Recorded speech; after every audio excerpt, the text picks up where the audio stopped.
नमस्कार दोस्तों, Bagda publication online classes में आपका हार्दिक स्वागत है। दोस्तों, आज फिर से अपने लिंग के बारे में इस वीडियो में अध्ययन करेंगे। लिंग का अपने एक वीडियो पहले अपलोड कर दिया था। आज ये लिंग के बारे में, पुल्लिंग और स्त्रीलिंग के बारे में दूसरा वीडियो अपलोड करने जा रहे हैं। तो दोस्तों, लिंग के 5-6 नियम अपने पहले वीडियो में देख लेते। अब है लिंग में पुल्लिंग की पहचान, पुल्लिंग शब्दों की पहचान कि कौन कौन से शब्द पुल्लिंग में प्रयुक्त होते हैं और कौन कौन से शब्द स्त्रीलिंग में प्रयुक्त होते हैं। तो अपन केवल यहाँ पर पुल्लिंग शब्दों की पहचान करेंगे। अगर अपवाद स्वरूप कोई स्त्रीलिंग शब्द आता है तो उसके बारे में साथ साथ अध्ययन कर लेंगे। तो देखो, अपना पहला नियम है इस वीडियो का, धातुओं के नाम सदैव पुल्लिंग में प्रयुक्त होते हैं। जितने भी धातु है, ठोस पदार्थ हैं, उनके नाम सदैव पुल्लिंग में प्रयुक्त होते हैं। जैसे सोना, इसको हटा देना क्योंकि चांदी स्त्रीलिंग में आती है। तो सोना, लोहा, पीतल, हीरा, मोती, जस्ता, अभ्रक, ये सब है धातु के नाम है, खनिज पदार्थों के नाम है, वो सदैव पुल्लिंग में प्रयुक्त होते हैं। आपकी चांदी है तो सही धातु, बल्कि ये स्त्रीलिंग में प्रयुक्त होती है। अब इस नियम में कौन कौन से अपवाद हैं जो केवल स्त्रीलिंग में चले जाते हैं। तो इस नियम के अपवाद है चांदी, मणि, सीपी और रत्ती। चांदी, मणि, सीपी और रत्ती ये आपके होते हैं, स्त्रीलिंग में प्रयुक्त हो जाते हैं। तो दोस्तों, अपना नियम हो गया कि धातुओं के और खनिज पदार्थों के नाम पुल्लिंग में प्रयुक्त होते हैं। अपवाद है इसमें चांदी, मणि, सीपी और रत्ती, ये चार चीज हैं, चार धातु के नाम है, वो स्त्रीलिंग में प्रयुक्त होते हैं। अब दोस्तों, अपन अगले नियम पे चलते हैं। वर्णमाला के वर्ण, वर्णमाला में जितने भी वर्ण होते हैं, स्वर और व्यंजन, सभी स्वर और सभी व्यंजन, सभी स्वर और सभी व्यंजन हमेशा पुल्लिंग में प्रयुक्त होते हैं। किस में प्रयुक्त होते हैं? पुल्लिंग शब्दों में प्रयुक्त होते हैं। बल्कि अगर ई और री इन स्वरों से कोई शब्द बनता है तो वो स्त्रीलिंग में प्रयुक्त हो जाता है। अपने सभी स्वर, सभी व्यंजन पुल्लिंग में प्रयुक्त होते हैं, बल्कि ये तीन स्वर है ई और री, ये आपके स्त्रीलिंग में प्रयुक्त होते हैं। अगला नियम है समय सूचक शब्द। जितने भी समय सूचक शब्द होते हैं वो सदैव पुल्लिंग में होते हैं। कौन कौन से? जैसे युग, वर्ष, मास, सप्ताह, दिन, क्षण, समय, पक्ष, पहर, सेकंड, पल और दिन, ये शब्द सदैव पुल्लिंग में प्रयुक्त होते हैं। देखो, पहर, पहर का मतलब अपन बोलते हैं कि एक पहर हो गई, एक पहर हो गई नहीं, एक पहर हो गया। तो एक पहर में 3 घंटे होते हैं, एक पहर में 3 घंटे होते हैं। तो एक दिन और रात में 8 पहर हो जाते हैं, 8 3 24 घंटे। तो पहर आपका पुल्लिंग शब्द है।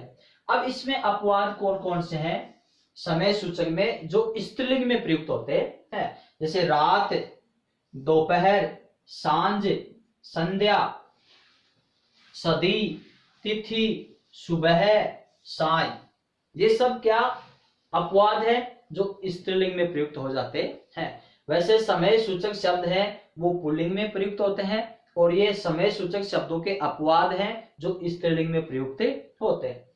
अब है अपने द्रव पदार्थ। जितने भी द्रव पदार्थ होते हैं, तरल पदार्थ होते हैं, वो सदैव पुल्लिंग में प्रयुक्त होते हैं। बल्कि जैसे कौन कौन से हैं? घी, तेल, जल, पेट्रोल, डीजल, मक्खन, दूध, दही। दूध, दही, तो ये दूध और दही किसमें है? पुल्लिंग शब्दों में प्रयुक्त होता है। तो देखो, अपने कभी कभार यह आ जाता है कि दही खट्टा है या दही खट्टी है। शुद्ध कीजिए, शब्द शुद्धि में या वाक्य शुद्धि में आ जाता है कि दही खट्टा है या दही खट्टी है। तो दही हमेशा खट्टा होता है क्योंकि दही पुल्लिंग में प्रयुक्त होता है। अब अपन ने ये देखा था यहाँ पर कि अगर किसी शब्द के अंत में इकारांत और ऋकारांत हो तो वो स्त्रीलिंग में प्रयुक्त हो जाते हैं, बल्कि वो शब्द के ऊपर डिपेंड करता है कि शब्द स्त्रीलिंग में जा रहा है तभी जाएगा। ठीक है, तो ये हो गया आपका दही पुल्लिंग में प्रयुक्त होता है, कभी भी स्त्रीलिंग में नहीं आता है। आप देखो तरल पदार्थों में अपने कौन कौन से अपवाद हैं जो स्त्रीलिंग में चले जाते हैं, जैसे छाछ, लस्सी, चाय, कॉफी, स्याही, शराब, शिकंजी और बूंद। छाछ खट्टी है, लस्सी मीठी है, चाय स्वादिष्ट होती है, कॉफी अच्छी है, स्याही उडेली गई है, शराब पिलाई गई है, शिकंजी पी ली गई है और बूंद नीचे गिर रही है। तो देखो ये क्रिया की दृष्टि से सारे स्त्रीलिंग का बोध करा रहे हैं। तो दोस्तों ये तो अपने नियम हो गए पुल्लिंग के। अब अपन आगे चलते हैं कि कौन कौन से नियम अब और पुल्लिंग में आते हैं। इससे अगला नियम है, अब अपना अगला नियम है फलों, सब्जियों और अनाजों के नाम। फलों, सब्जियों और अनाजों के नाम भी सदैव पुल्लिंग में प्रयुक्त होते हैं। जैसे फल है, सब्जियां हैं, अनाज है, इनके नाम सदैव पुल्लिंग में प्रयुक्त होते हैं। जैसे आम, केला, पपीता, सेब। वैसे अपन पपीता और सेब को स्त्रीलिंग में मानते हैं, जैसे पपीता खराब हो गई, सेब सड़ गई, बल्कि ये स्त्रीलिंग में न होकर के पपीता और सेब सदैव पुल्लिंग में प्रयुक्त होते हैं। पपीता खराब हो गया और सेब सड़ गया। ध्यान रखना इन दोनों चीजों का, ये दोनों चीज विशेष है। नींबू, सहतूत। देखो दूसरी बात यह है कि अपन यहाँ पर अनुस्वार लगाते हैं, उसको बोलते हैं नींबू। नींबू कभी नहीं होता है, शुद्ध शब्द है नींबू, तो नींबू पुल्लिंग में होता है। सहतूत, कीकर, अमरूद, संतरा। ये देखो संतरा को अपन स्त्रीलिंग में मानते हैं, क्योंकि संतरा पुल्लिंग में है। खजूर, जामुन। फिर है नारियल, माल्टा, पुदीना, प्याज, पालक, तरबूज और खीरा। ये सभी किसमें प्रयुक्त होते हैं? ये सभी पुल्लिंग में प्रयुक्त होते हैं। फिर है अपना अनार। देखो अनार भी पुल्लिंग में प्रयुक्त होता है, स्त्रीलिंग में नहीं होता है, ध्यान रखना इस बात का।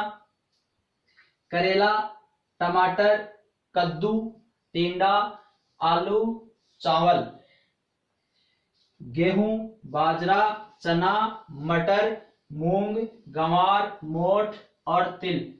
ये सभी यहाँ पर फल, फूल, सब्जी और अनाजों के नाम है। ये सारे पुल्लिंग में प्रयुक्त होते हैं।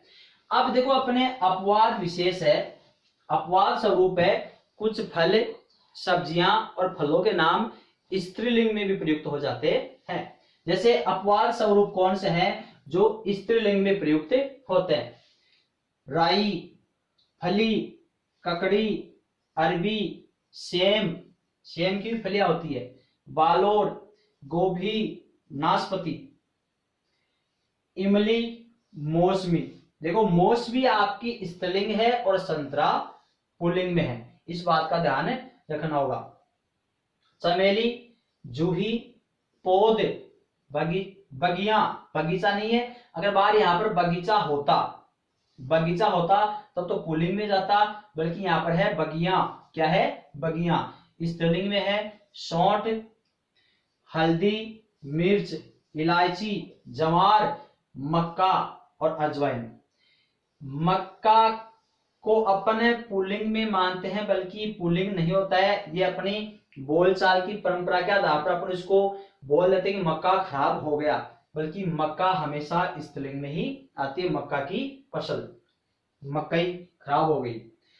अरहर, हींग, सुपारी, लौंग, भिंडी, तुरई, घिया, मूली, गाजर, मेथी, सरसों, इमली, कचनार और जूही। ये अपवाद विशेष हैं, ये स्त्रीलिंग में प्रयुक्त होते हैं, और बाकी आपके फल फूल सब्जियां अनाज वो पुल्लिंग में प्रयुक्त होते हैं। अब इसके बाद में अगला नियम है,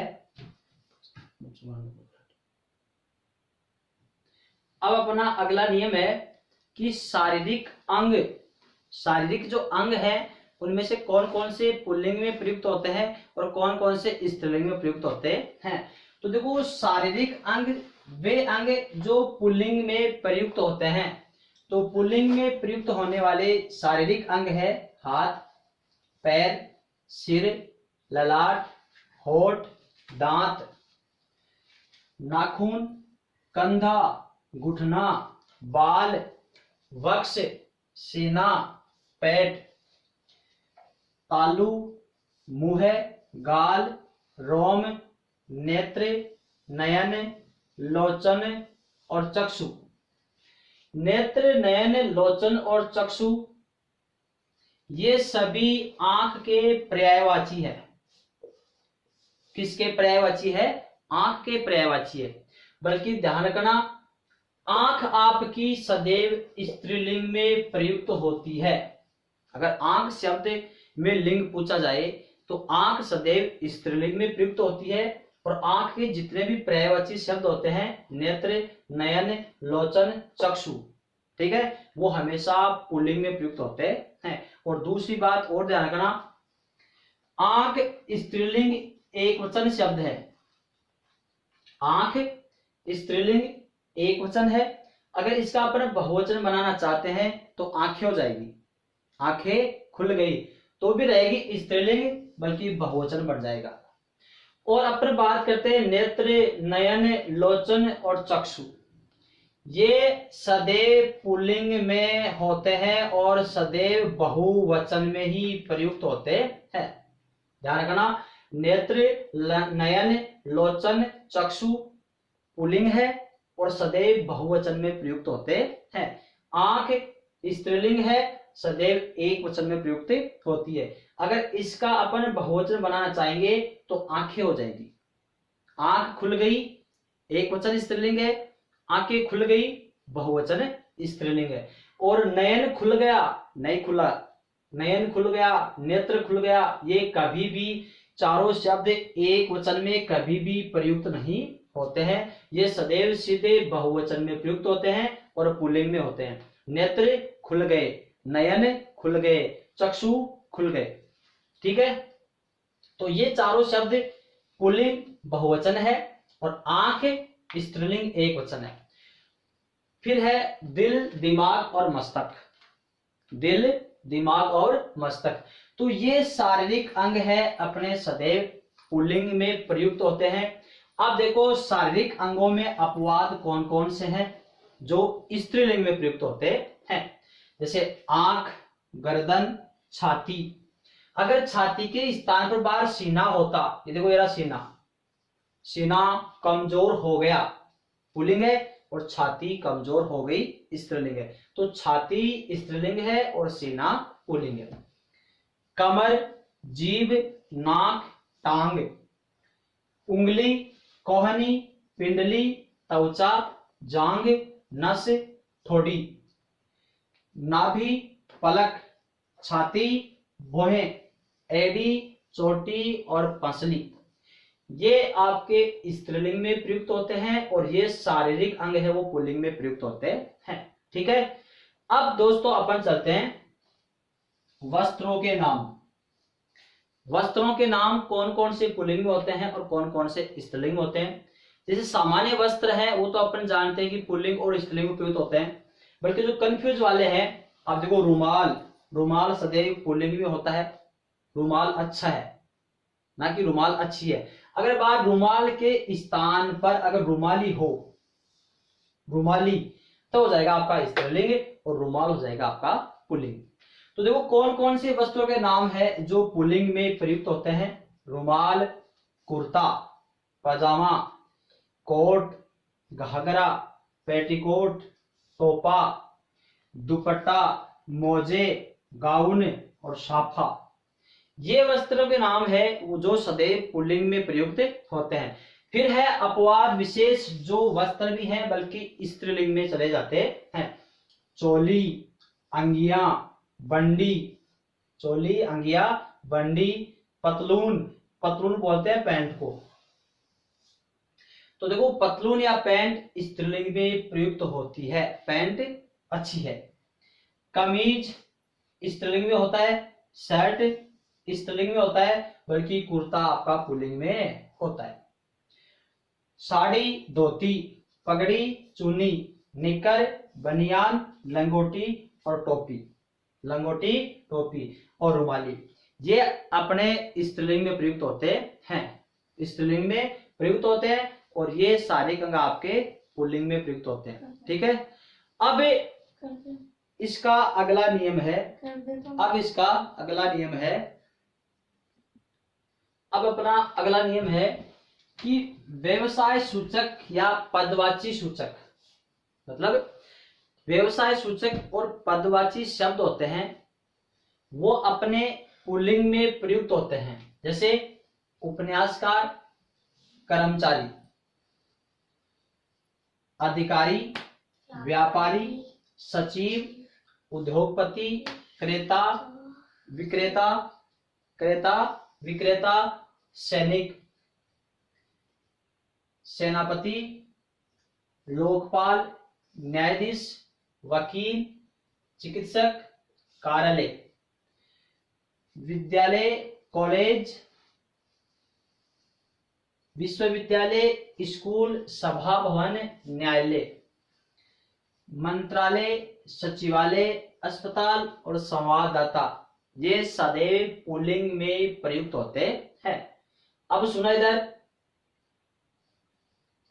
बल्कि कुछ पदवाची शब्द होते